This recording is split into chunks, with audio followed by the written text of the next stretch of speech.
Hey guys, it's Devest. Today I wanted to talk about my predictions for the future, mostly how it will positively affect Germany. So you see online about how the German economy is doing so horribly because we've been in a recession. You've got high unemployment, a high cost of living, deindustrialization and inflation, crumbling infrastructure, and a weak tech sector.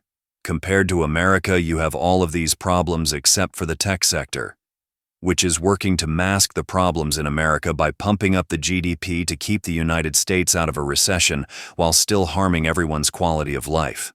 The problem is the software big tech is creating isn't worth the massive value they're assigning to it.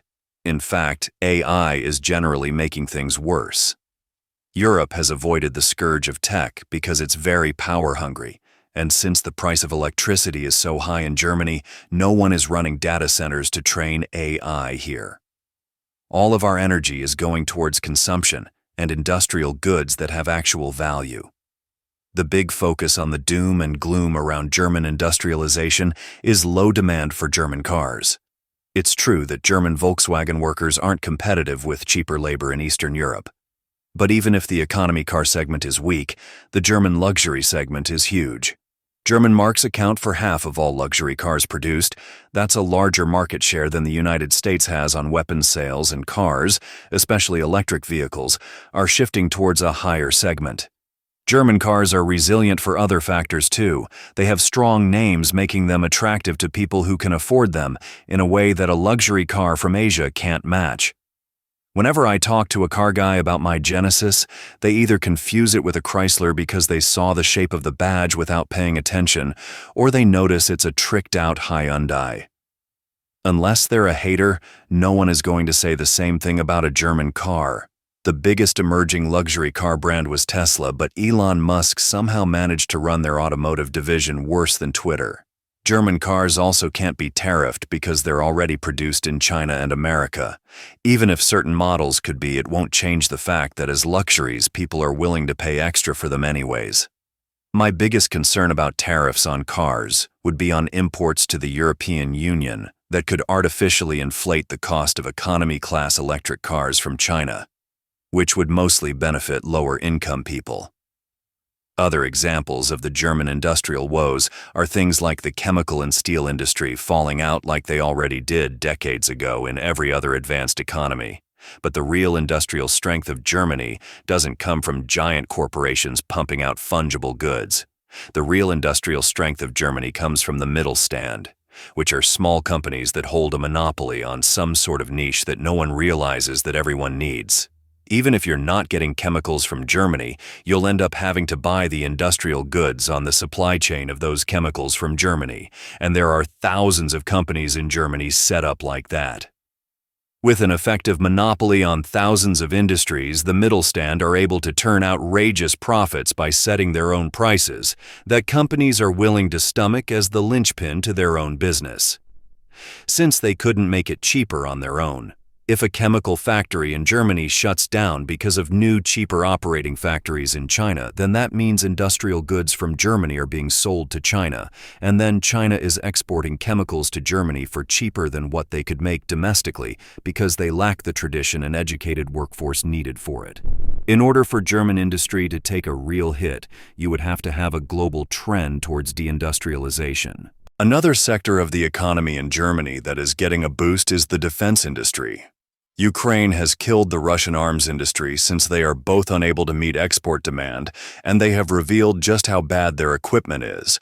The second big boost is from America killing their own defense industry with Trump. America already had a reputation for politics, screwing their defense industry customers.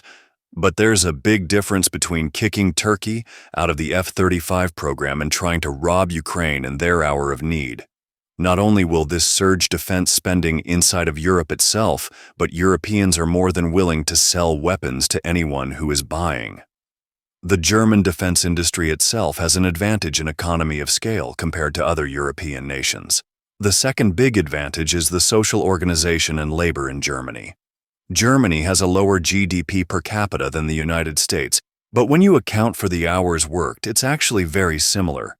Germans work 9 hours less per week, which is better for everyone's quality of life. This is because German labor organization is just generally better. People work shorter hours, but they're much more productive while they are working because we're not burnt out like American workers are. This is an oversimplification, but you can see the difference in work culture and retail. If you have ever been to Aldi, you know how fast their service is compared to Walmart. The German education system is also well optimized for turning out skilled workers, which are the lifeblood of the previously mentioned Mittelstand. You will either get a university education or get an apprenticeship as a teenager. The Prussian school system isn't perfect, stratifying children based on their early childhood performance. However, your placement is based on merit, whereas the American school system stratifies kids based on their wealth. All of this is to say that modern Germans make better use of human resources, while Republicans are sliding closer to our Nazi ancestors with the way they treat humans. Another social advantage of Germany is that the way our political system works disenfranchises the far right.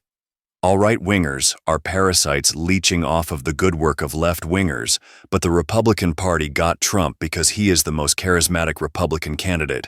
The layout of the American voting population is basically identical to Germany.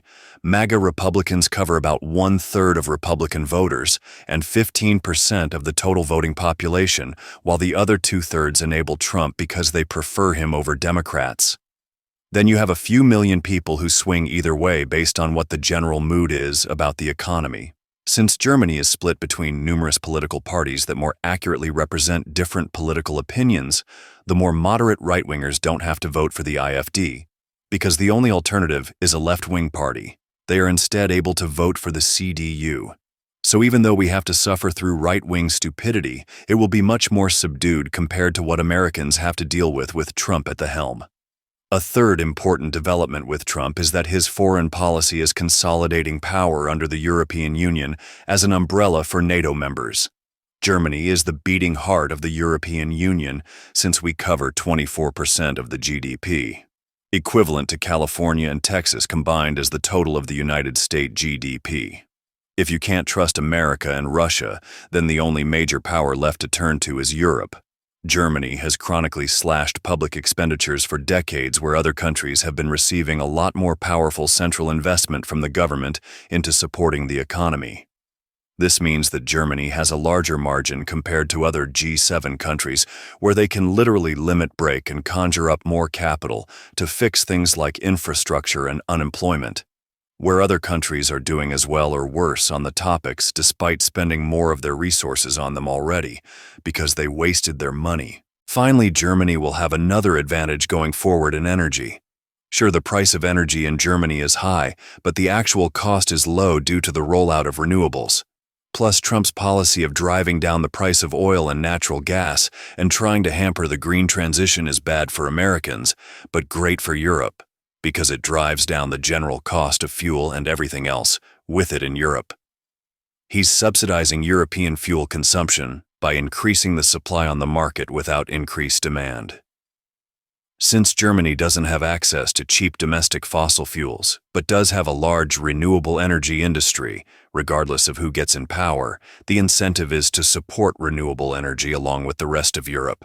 And when the war in Ukraine ends, regardless of if Putin remains in power or someone else takes over in a coup or revolution, they will be desperate to sell their natural resources to Europe in order to get the economy rolling again, whether that is natural gas and oil or the minerals needed to make solar panels and batteries.